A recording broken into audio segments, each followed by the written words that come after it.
Hello, welcome to Tamil aspirants club. So நமக்கு எஸ்எஸ்சிலேருந்து ஒரு important notice வந்திருக்கு.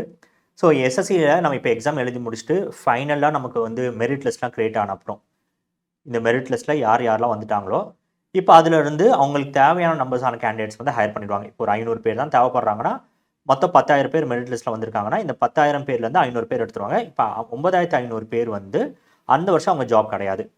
இப்போ எஸ்எஸ்சி என்ன முடிவு பண்ணியிருக்காங்கன்னா இதில் ஒரு சில ஸ்டூடெண்ட்ஸோட டீட்டெயில்ஸை மட்டும் நம்ம வெளியிடலாம். எதுங்கன்னா அவங்களோட போர்ட்டலில், அவங்களோட பப்ளிக் போர்ட்டலில் வெளியிடலாம். ஏன் வெளியிடுறாங்கன்னா சில பிஎஸ்யூ கம்பெனிஸோ அதே மாதிரி ஆட்டோனமஸ் பாடிஸோ அவங்க வந்து ரெக்ரூட் பண்ணும்போது எனக்கு நல்ல கேண்டிடேட்ஸ் வேணும் அப்படின் போது இந்த போர்ட்டலில் இருக்கக்கூடிய இந்த ஸ்டூடெண்ட்ஸோட டேட்டா பேஸை எடுத்து அவங்க ரெக்ரூட்மெண்ட் ப்ராசஸ்க்கு யூஸ் பண்ணிக்கலாம். ஸோ அப்படின்னு சொல்லிட்டு அப்போ அவங்க என்ன பண்ணுறாங்கன்னா இவங்களோட டீட்டெயில்ஸை இப்போ வந்து வெளியிடுறாங்க. இப்போ அதை பற்றின டீட்டெயில்ஸ் தான் நம்ம பார்க்க போகிறோம். ஸோ அங்கே என்ன சொன்னால் பப்ளிக்காக அவங்களோட ஸ்கோர்ஸை வந்து வெளியிடுவாங்க. அப்போ வந்து ஒரு ஸ்டூடெண்ட் டேட்டா பேஸ்ன்றது, ஒரு எம்ப்ளாயி டேட்டா பேஸ்ன்றது அந்த கம்பெனிஸ் வந்து யூஸ் பண்ணிக்கலாம். அப்போ இந்த டேட்டா பேஸில் என்னெல்லாம் இருக்கும், ஒரு கேண்டிடேட் பற்றி என்ன டீட்டெயில்ஸ்லாம் கொடுப்பாங்கன்னா அவங்களோட name, father or husband name, date of birth, category என்ன கேட்டகரியில் இருக்காங்க, ஜெண்டர், எஜுகேஷன் குவாலிஃபிகேஷன், இந்த எக்ஸாமில் டோட்டல் மார்க்ஸ் வந்து எவ்வளோ எடுத்திருக்காங்க, அதே மாதிரி என்ன ரேங்கிங்கில் இருக்காங்க. ஸோ அந்த மெரிட் லிஸ்ட் கிரியேட் ஆகும்போது ஒரு ரேங்கில் தான் கிரியேட் ஆகும். இவங்க என்ன ரேங்க் படி இருக்காங்க, இவங்களோட கம்ப்ளீட் அட்ரஸும் இமெயில் அட்ரஸும். ஸோ இமெயில் அட்ரஸ் வச்சு அவங்கள காண்டாக்ட் பண்ணலாம். ஓகே, ஸோ இதை பற்றின ஃபர்தர் டீட்டெயில்ஸ் என்ன கொடுத்துருக்காங்கன்னா, ஒன்று, இப்போ நான் எக்ஸாமுக்கு அப்ளை பண்ணும்போது உங்களுக்கு வந்து இந்த மாதிரி நீங்கள் டிஸ்க்ளோஸ் பண்ண போகிறீங்க, உங்களோட டீட்டெயில்ஸ் வந்து நாங்கள் டிஸ்க்ளோஸ் பண்ணுவோன்றது சொல்லிடுவாங்க. எனக்கு இது வேணாம், என்னோட டீட்டெயில்ஸ் வந்து பப்ளிக்காக டிஸ்க்ளோஸ் பண்ண வேணாம் அப்படின்னு நினச்சிங்கன்னா அதுலேருந்து நீங்கள் ஆப்ட் அவுட் பண்ணிக்கலாம். எனக்கு இது வேணாம்னு சொல்லிட்டு நீங்கள் முடிவு பண்ணிக்கலாம். அந்த ஆப்ஷன் உங்களுக்கு கொடுத்துருவாங்க. ரெண்டாவது, ஃபைனல் ரிசல்ட் வந்த அப்புறம் பாக்கி இருக்கக்கூடிய கேண்டிடேட்ஸோட ரிசல்ட்ஸ் மட்டும் தான் அவங்க பப்ளிசைஸ் பண்ணுவாங்க. இந்த ஃபைனல் ரிசல்ட்டுக்கு முன்னாடி அது பப்ளிசைஸ் ஆகாது. மூணாவது, இது வந்து 1 இயர் மட்டும் தான் வேலிடேட் இருக்கும். அப்போ ஃபைனல் அந்த டேட்டில் எந்த டேட்டில் டிஸ்க்ளோஸ் பண்ணுறாங்களோ, வெளியிடுறாங்களோ அதுலேருந்து 1 வருஷம் வரைக்கும் தான் இந்த டீட்டெயில்ஸ் வந்து பப்ளிக்கில் இருக்கும். அடுத்து, செலெக்ஷன் போஸ்ட் எக்ஸாமினேஷனுக்கு வந்து இந்த டிஸ்க்ளோஷர் ஸ்கீம்ன்றது அப்ளை ஆகாது. அப்போ செலெக்ஷன் போஸ்ட்டில் நீங்கள் வந்து செலக்ட் ஆகலை அப்படின்ற பட்சத்தில் உங்களோட டீட்டெயில்ஸ் அவங்க டிஸ்க்ளோஸ் பண்ண மாட்டாங்க. இதை தவிர்த்து பாக்கி எல்லா எக்ஸாம்ஸ்க்கும் அவங்க டிஸ்க்ளோஸ் பண்ணுவாங்க.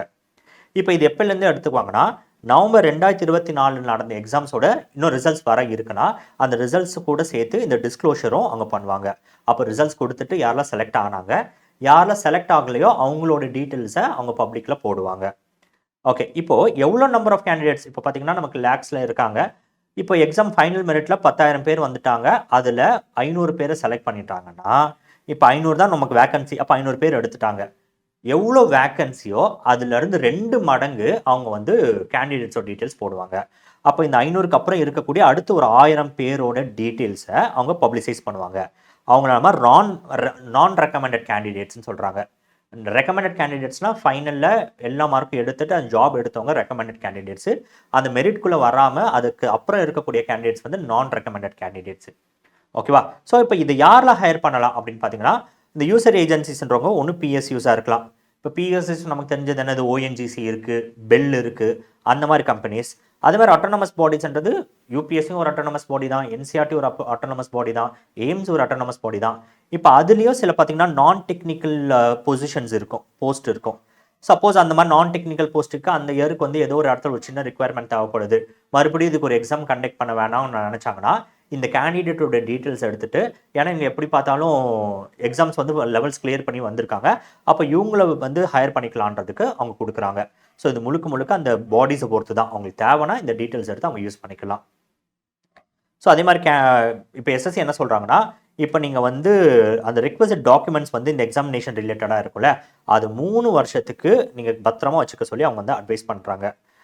ஸோ இந்த டிஸ்க்ளைமரில் அவங்க என்ன போட்டிருக்காங்கன்னா, ஸோ இந்த மாதிரி அவங்க டீட்டெயில்ஸ் ஃபர்னிஷ் பண்ணிட்டாலும் இந்த டீட்டெயில்ஸ் எல்லாம் வெரிஃபை பண்ணக்கூடிய பொறுப்பை அந்த பாடிக்கிட்டே விட்டுட்டாங்க. எந்த வகையிலும் இதுக்கு வந்து எஸ்எஸ்சின்றது பொறுப்பாகாது அப்படின்ற மாதிரி சொல்லியிருக்காங்க. இது ஒரு வந்து பார்த்திங்கன்னா நமக்கு ஒரு எம்ப்ளாய்மெண்ட் ஆப்பர்ச்சுனிட்டி மாதிரி தான். சப்போஸ் நாளை பின்ன ஏதாவது ஒரு பிஎஸ்சி கம்பெனி வந்து எனக்கு வந்து ஒரு 10 கேண்டிடேட்ஸ் வந்து இந்த வருஷம் இந்த பர்டிகுலர் போஸ்ட்டுக்கு தேவை, ஒரு நான் டெக்னிக்கல் தான், அப்போ இந்த சிஜிஎல் முடிச்சுட்டு அப்புறம் இருக்கக்கூடிய ஒரு 10 கேண்டிடேட்ஸ் நம்ம ஏன் ட்ரை பண்ணக்கூடாதுன்னு சொல்லிட்டு எடுக்கலாம். ஸோ இதுவும் ஒரு நல்ல ஒரு முடிவு தான். ஓகே, ஸோ இது போக உங்களுக்கு இதில் வேறு ஏதாவது டீட்டெயில்ஸ் வேணும்னா கமெண்ட் செக்ஷனில் உங்களோட டவுட்ஸை நீங்கள் போடுங்க. மறக்காமல் சேனலை சப்ஸ்கிரைப் பண்ணாதவங்க சப்ஸ்கிரைப் பண்ணிவிடுங்க. தேங்க்யூ.